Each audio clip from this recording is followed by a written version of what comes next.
தமிழகம் முழுவதும் நடைபெற்ற சில முக்கிய செய்திகளை இப்போது சுருக்கமாக பார்க்கலாம்.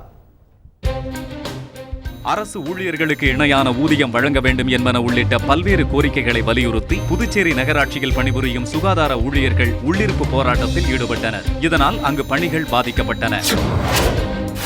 திருவள்ளூர் மாவட்டம் பொன்னேரியில் பேக்கரி ஒன்றில் ஏற்பட்ட திடீர் தீ அங்கிருந்த சமையல் எரிவாயு சிலிண்டர் மீதும் பரவியது. ஆனால் ஊழியர்கள் சிலிண்டரை தூக்கி வெளியே எறிந்ததால் எவ்வித அசம்பாவிதமும் ஏற்படவில்லை. வீட்டு உபயோகத்திற்கு பயன்படுத்தப்படும் சிலிண்டரை கடை உரிமையாளர் சட்டவிரோதமாக பயன்படுத்தியதால் விபத்து நடந்துள்ளதாக தகவல் வெளியானதை தொடர்ந்து போலீசார் விசாரணை நடத்தி வருகின்றனர்.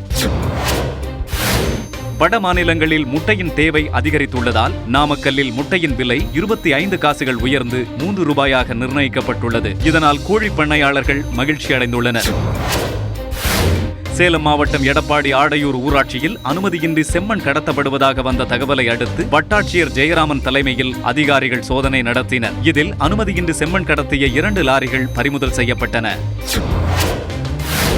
விநாயகர் சதுர்த்தியை முன்னிட்டு சென்னை அண்ணா சாலையில் உள்ள பூம்புகார் விற்பனை நிலையத்தில் கணபதி தரிசனம் என்ற பெயரில் விநாயகர் சிலைகளுக்கான கண்காட்சியை தொழிலாளர் நலத்துறை அமைச்சர் மோகன் குத்துவிளக்கேற்றி தொடங்கி வைத்தார். இந்த கண்காட்சியில் 30க்கும் மேற்பட்ட கைவினை பொருட்களில் விநாயகர் சிலைகளும் ஓவியங்களும் இடம்பெற்றுள்ளன. இங்கு 250 ரூபாய் முதல் 49 லட்சம் ரூபாய் வரையிலான விநாயகர் சிலைகள் விற்பனைக்கு வைக்கப்பட்டுள்ளன. மேலும் இங்கு வாங்கப்படும் விநாயகர் சிலைகளுக்கு 10% வரை தள்ளுபடியும் கொடுக்கப்படுகிறது. அடுத்த மாதம் 3ஆம் தேதி வரை இக்கண்காட்சி நடைபெறுகிறது.